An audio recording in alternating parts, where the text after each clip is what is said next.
তৃণমূলের গোষ্ঠীদ্বন্দ্বকে কেন্দ্র করে এলাকায় উত্তেজনা ছড়িয়েছে। উত্তপ্ত হারোয়া। ঘটনাটি বসিরহাট লোকসভা কেন্দ্রের হারোয়ার আটপুকুর এলাকায়।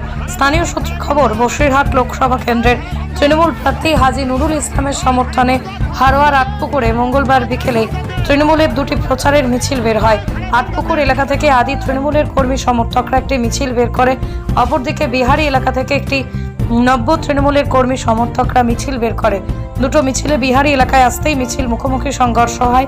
আদি তৃণমূলের কর্মী সমর্থকরা নব্য তৃণমূলের কর্মী সমর্থকদের উপর হামলা চালায় বলে অভিযোগ। প্রত্যক্ষদর্শীরা জানিয়েছেন, লাঠি, সোঁটা, বাঁশ দিয়ে হামলা চালায়, এমনকি আগ্নেয়াস্ত্র ছিল বলে অভিযোগ করা হয়েছে।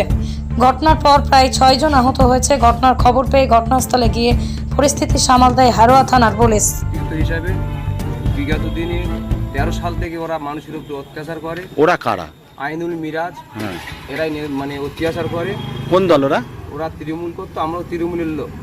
বিষয় হচ্ছে আমরা এবার উপর নেতৃত্বকে জানাই যে স্যার, আমরা এনাদের নেতৃত্ব আর পছন্দ করব না।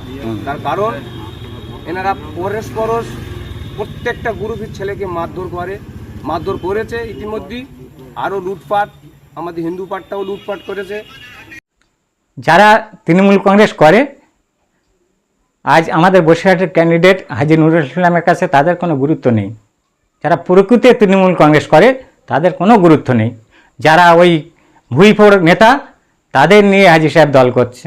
এটাই হলো তৃণমূল কংগ্রেসের। আর পয়সা যে দিতে পারবে সেই হচ্ছে হাজী সাহেবের কাছে খুব ভালো নেতা কর্মী। সেই হাজী সাহেবের মানুষের সঙ্গে তার সম্পর্ক নেই।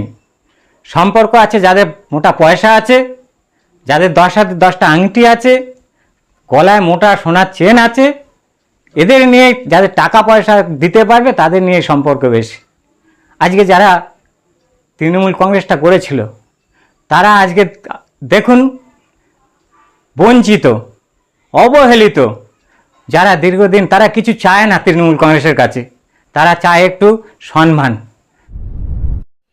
এখন ভোলা মহেশ্বর এন্টারপ্রাইজ আপনার কাছে সমস্ত ধরনের বিশুদ্ধ পানীয় জলের ফিল্টার সুলভ মূল্যে বিক্রয় করা হয়।